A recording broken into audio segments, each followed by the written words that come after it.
ఈ రెండో భాగంలో సహోదరులారా, మనం చూసినట్టయితే దానియేలు జీవితంలో మనము చాలా జాగ్రత్తగా గమనిస్తే, దానియేలు మీద ఏదైనా ఒక నింద మోపాలని చూశారంటే గాని, ఏదైనా ఒక నింద మోపాలని చూసి తగిన హేతువు కోసం కనిపెడుతూ ఉన్నారు గానీ, దానియేలు మీద నింద మోపటానికి ఏ ఒక్క విషయం కూడా కనపడలేదు. దానియేలు చాలా యథార్థంగా, చాలా నమ్మకముగా, దేవునికి చాలా ఇష్టముగా నడిచాడు. అందుకనే చూడండి, చాలా జాగ్రత్తగా 4వ వచనం మనం దగ్గరగా ఇందాక మనం చదువుకున్నాం. దానియేలు నమ్మకస్తుడై ఉండి ఏ నేరమైనను చేయలేదంట. ఏ తప్పైనను చేయలేదంట.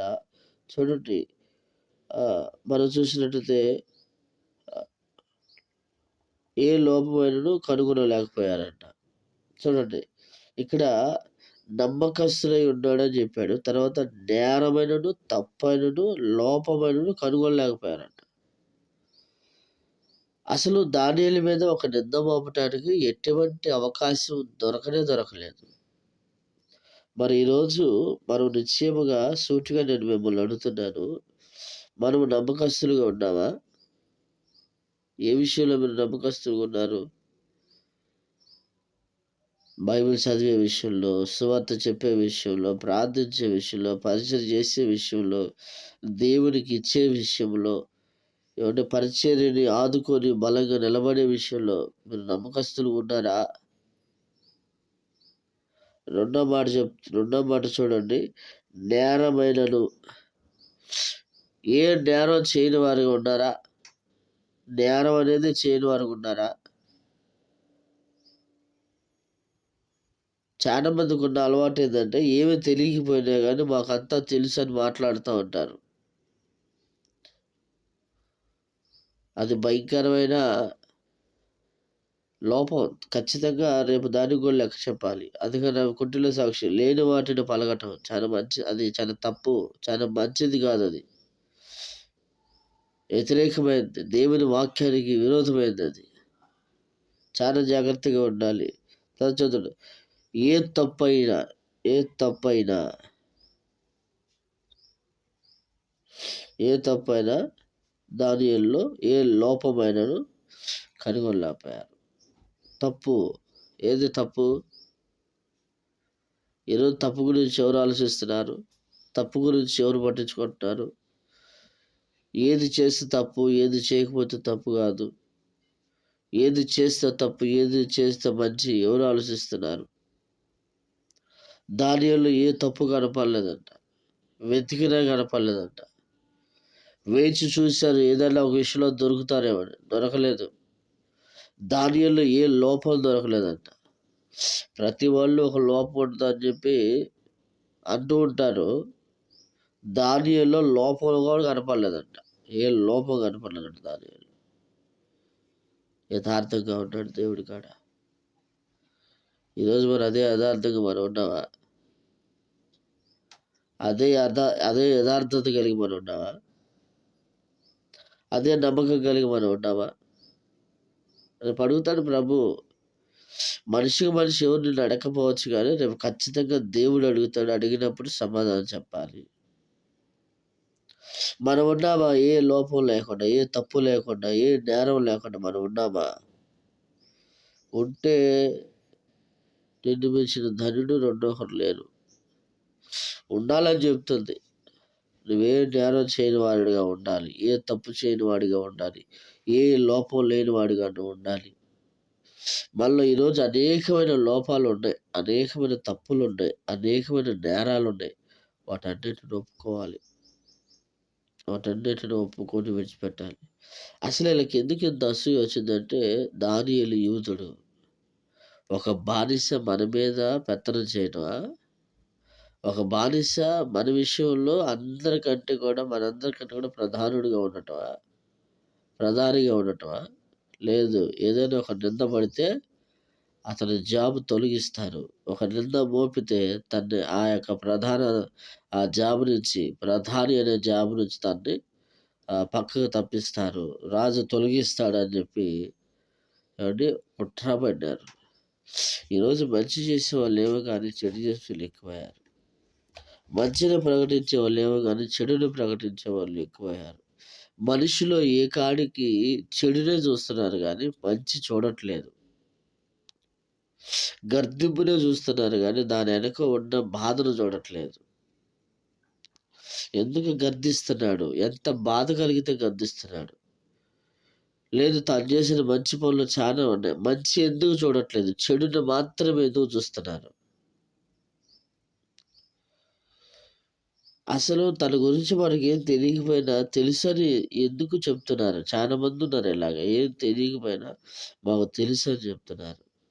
చూడండి ఈళ్ళెంత పగబట్టారో దానియేలు మీద. ఏ విధంగానైనా సరే ఇతని మీద ఒక నేరం మోపాలి. ఏ అవకాశం లేక తను ప్రార్థన చేసే విషయాన్ని, తన దేవుడిని అనుసరించే విషయాన్ని అడ్డుపెట్టుకున్నారు.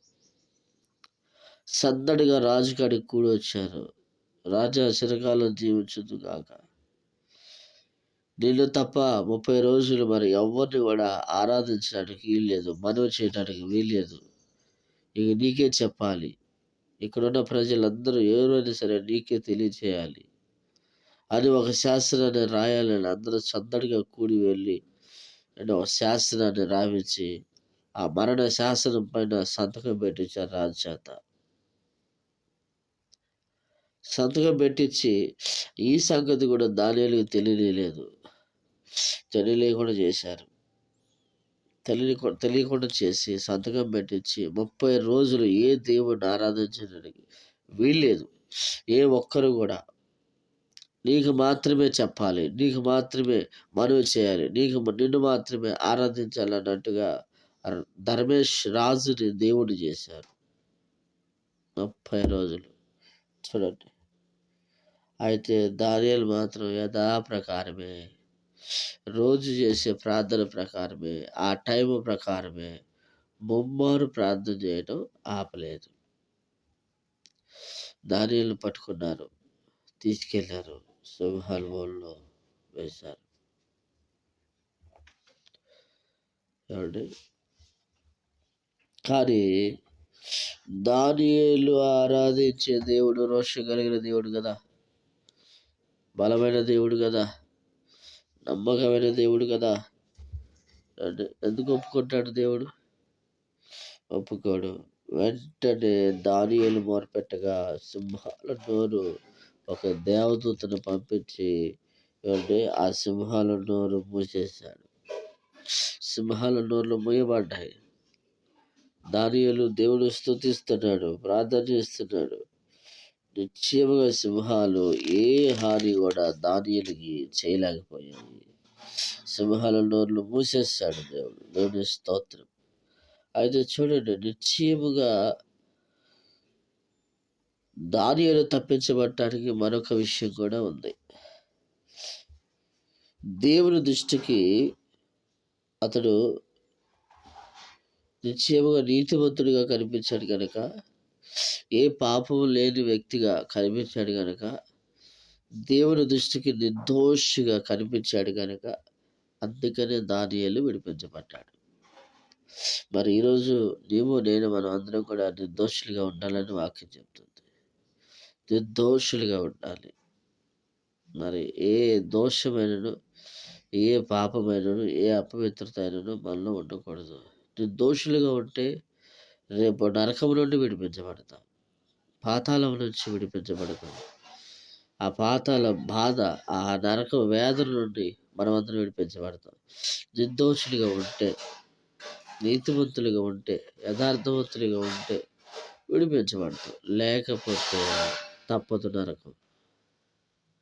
కాబట్టి దయచేసి దానియేలు రాజు ఎదుట ఎలాగైతే నేరం చేయకుండా ఉన్నాడు, దేవుడి కాడ ఎలా అయితే పాపం చేయకుండా ఉన్నాడు, ఏ తప్పు లేకుండా ఉన్నాడు, ఏ నేరం లేకుండా ఉన్నాడు, ఏ లోపం లేకుండా ఉన్నాడు, అతి శ్రేష్టమైన మంచి బుద్ధి గలవాడుగా ఉన్నాడు.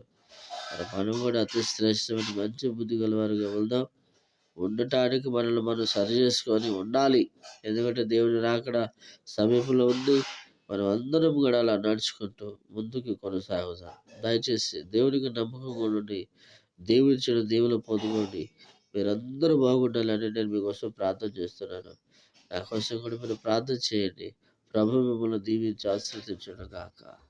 ఆమేన్.